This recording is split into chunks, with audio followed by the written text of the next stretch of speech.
Один из основных вопросов сегодняшнего заседания – доклад уполномоченного при главе республики по правам человека на тему соблюдения прав и свобод гражданина России. Джамбулат Аздоев рассказал парламентариям о том, какие в основном жалобы поступают к нему от жителей нашей республики. На первом месте по количеству обращений стоят сразу несколько вопросов. Это проблемы с оказанием жилищно-коммунальных услуг, также реализация программы по переселению из ветхого жилья. Обращение на из ветхого жилья, переселение, это улучшение жилищных условий инвалидов, это улучшение жилищных условий молодых семей, это улучшение жилищных условий малообеспеченных семей, вот эта категория. И вторая составляющая – это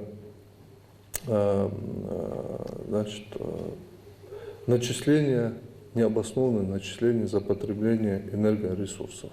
Также в тройку самых частых жалоб входит обращение по неправомерным действиям правоохранительных органов. Так, в общем, за 2016 год в кабинет омбудсмена поступило более 1000 обращений. По сравнению с 2015 годом эта цифра выросла на 5%. Спикер парламента Зелимхан Евлоев напомнил, что предстоящий год является выборным, а значит очень ответственным. Евлоев попросил Джамбулата Аздоева подготовиться к такому значимому событию должным образом. Хотелось бы, чтобы эту работу продолжили сейчас, готовиться уже к предстоящим выборам, то есть дать максимальное, возможно, максимальное участие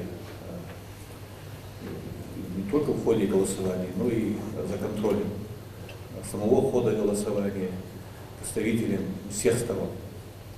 У вас опыт работы имеется, и если мы тоже можем подключиться и помочь вам.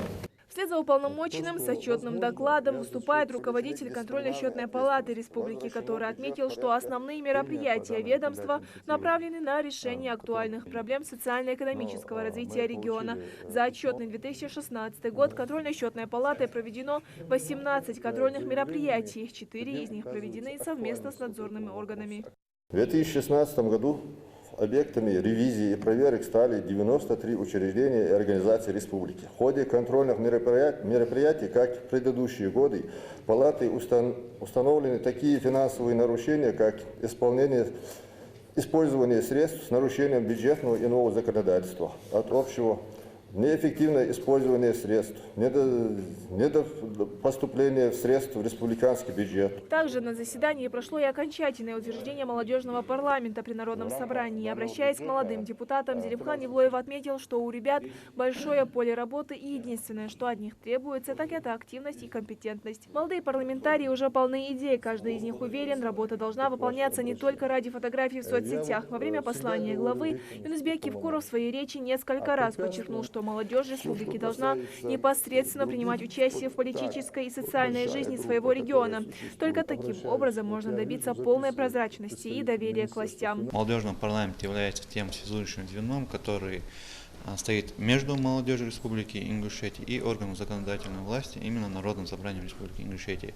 И, конечно, с нашей стороны мы будем питаться всевозможным для того, чтобы, во-первых, оправдать надежды нашей молодежи, во-вторых, оправдать надежды руководства Народного собрания. Председатель Народного собрания пожелал молодым депутатам удачи в работе.